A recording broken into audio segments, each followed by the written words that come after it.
What, Dad? I said you can grab him. Just see if you can reach down there and get him. Gotta go faster than that. Okay. Yeah, gone. He's gone. Let's go. You guys not have a lot of lizards around here? Oh, yeah. Blue-tailed lizards up in the north. I thought I wasn't a blue-tailed lizard. He was too big. Yeah, he's a bigger lizard than we have up north.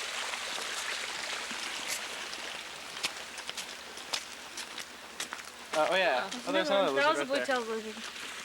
Where's the other one? That one's a blue-tail. Whoa, Yeah. he is going fast. Yeah, He crossed the street. you missed and run all the way He ran behind through your you. legs, kind of. Damn, what are all these lizards doing? Anyhow, Eleanor Roosevelt started the United Nations Human Rights Council, and then the United States just barely got voted off of it. Yeah. China's got a place.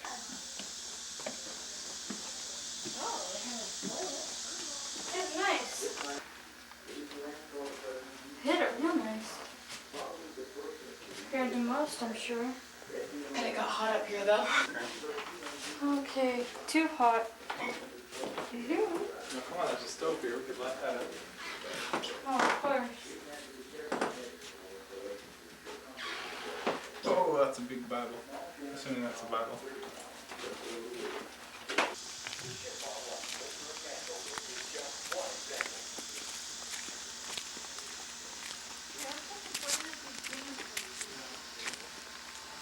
It can't be said that George Washington slept heated by fireplaces when heat was needed.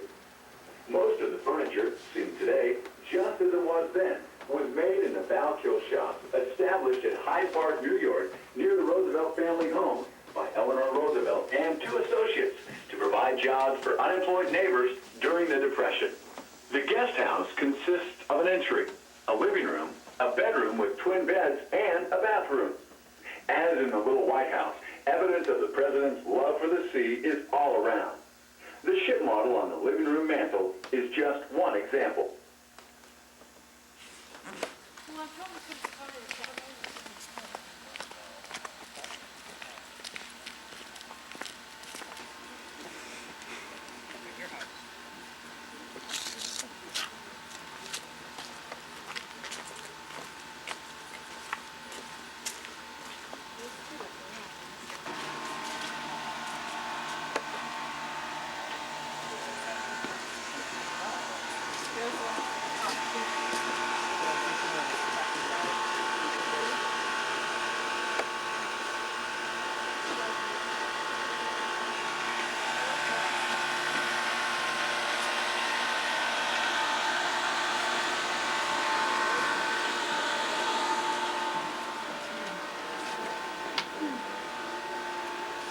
Ice water is a picture of her Secret Service move.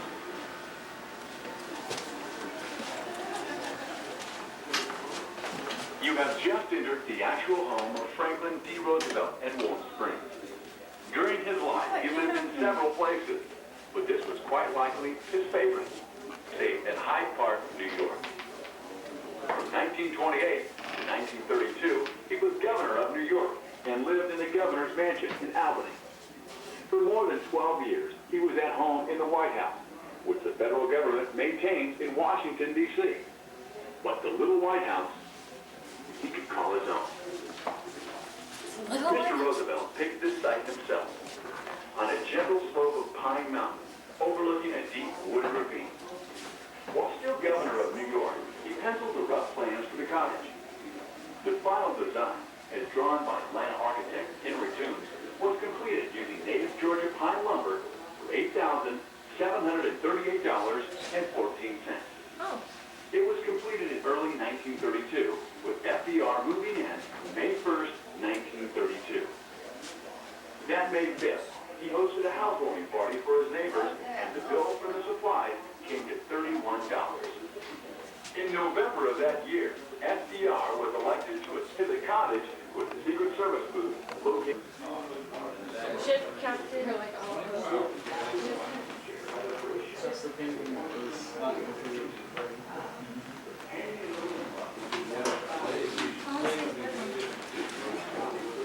This is where he was when he... Was it?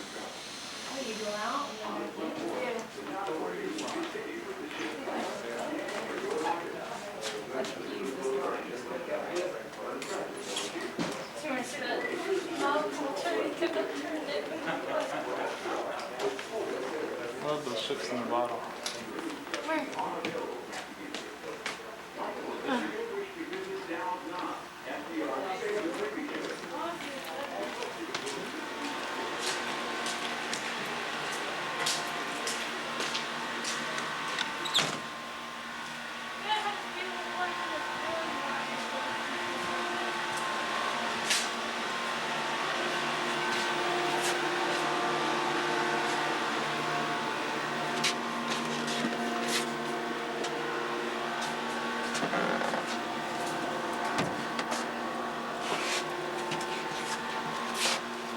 Is there any buttons for messages too?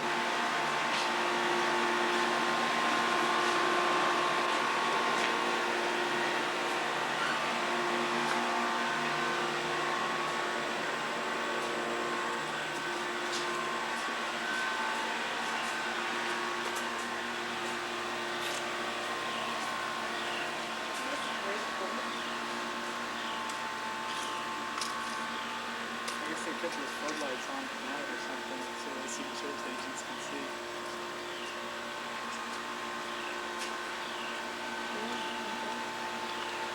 But they didn't have public secret light.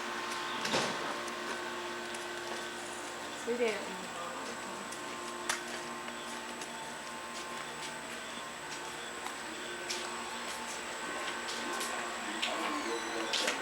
At the Warm Springs Polio Foundation, hanging in the linen closet is one of Fowler's leashes. This little Scotty was a famous presidential pet and accompanied FDR on his travels. On the front porch, the nautical theme is continued with the ship's lanterns and anchor door knockers. The blue glowed lantern was kept lit when the president was here. We encourage you to visit the historic pools and springs complex where FDR had his polio therapy. They are nearby and written instructions are available at the entrance. Likewise, you may wish to visit Dow's Knob, FDR's favorite picnic area.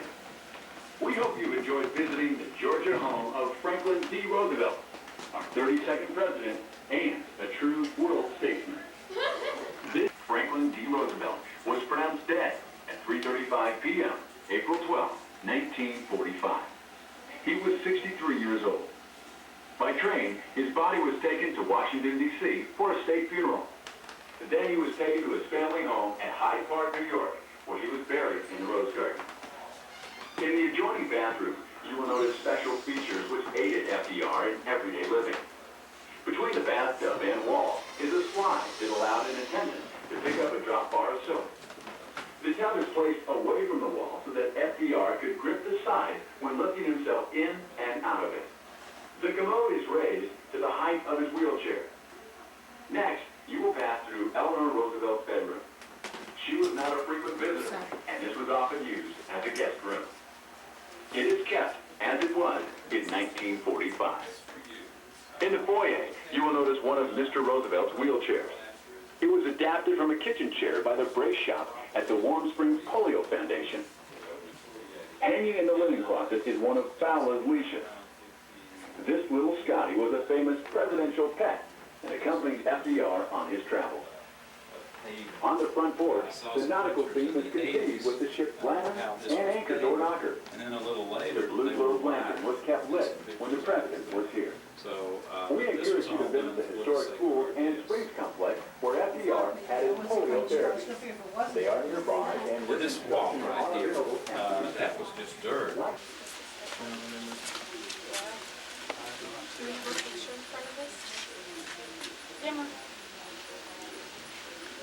Scratches made by Fowler.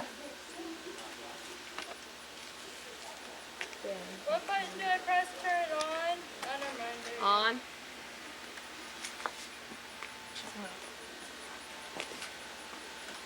Long? Yeah, long.